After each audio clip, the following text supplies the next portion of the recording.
the Bank of England has increased interest rates again, despite saying at the same time that inflation's coming down. And I believe their rationale for raising interest rates was that they needed to control inflation.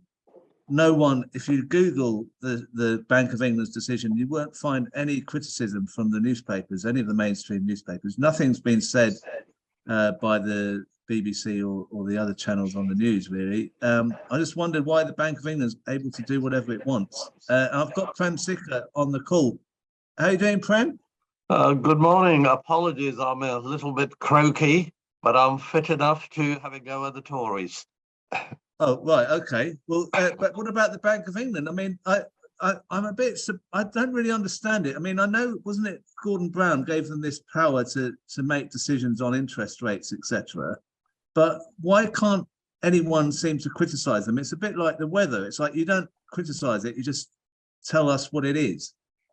Well, I mean, this independence is also a bit of a fiction because ultimately Bank of England is an arm of the UK Treasury. And obviously there is a lot of discussion between the two. But one result of this increase in rate of interest is that obviously people's mortgages will go up, rents will go up, prices will go up, and also a lot of small businesses are going to suffer.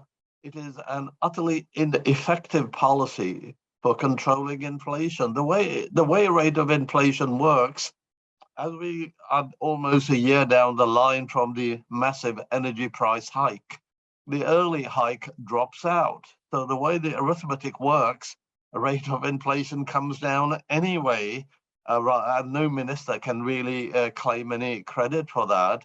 But it is a crazy policy because the whole idea was that you increased interest rates to squeeze spending. A lot of people just haven't got the money to buy food, as we just heard, people going to food banks and everywhere, and they will be squeezed even more.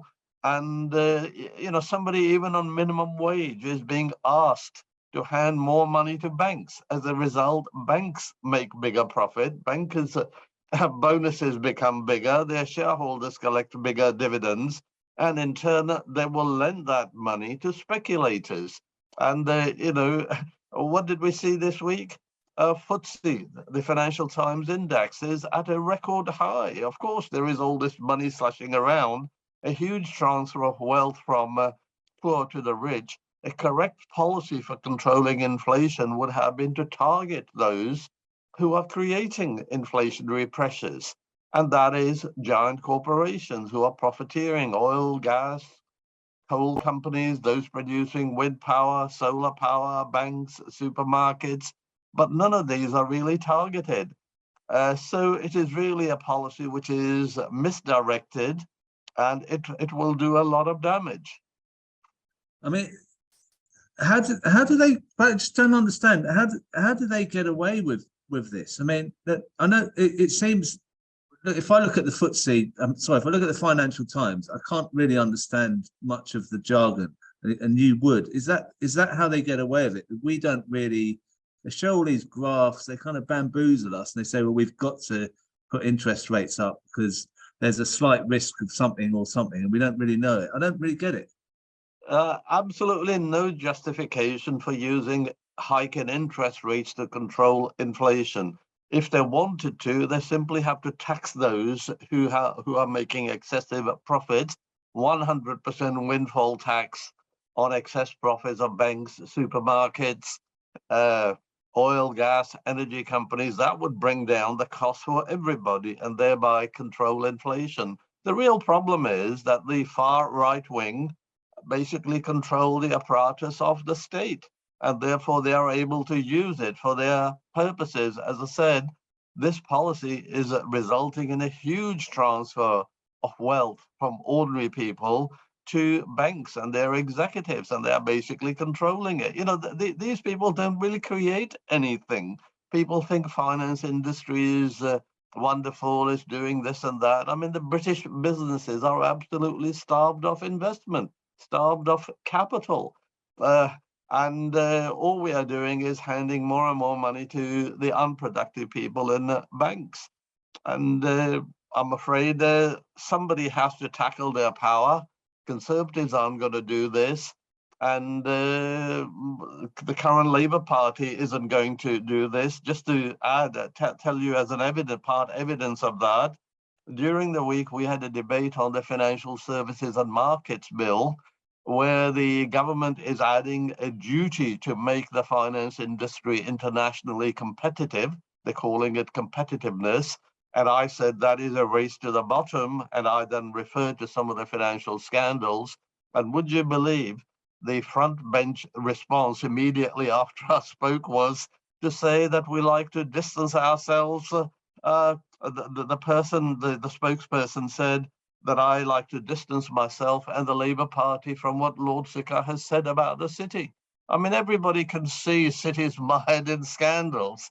And here we are just, sort of sowing seeds of further crisis. But there is no reason whatsoever, no case whatsoever at the moment for increasing interest rates and squeezing household budgets. A number of times I've been to pawnbrokers just to see what's going on. There are people paying interest rates of about 170%. Just think about it, 170%.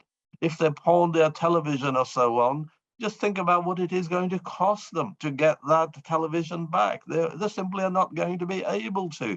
So people focus on the headline rate of interest, which the Bank of England cites, but they're forgetting what the impact is on the poorer end, and it is frankly criminal. Yeah. Well, I'm really pleased you could come on and talk about this. I mean, and if you're not getting enough respect from the front bench, you've got lots of respect from us. And I notice your tweets get lots of retweeting and shares. So keep going, Prem, and hope your croakiness goes soon and you're back to full fighting shape. Well, thank you. I think my croakiness is due to picking up some viruses in the House of Lords, because I've been sitting next to some Tories, and that is what you get. Right.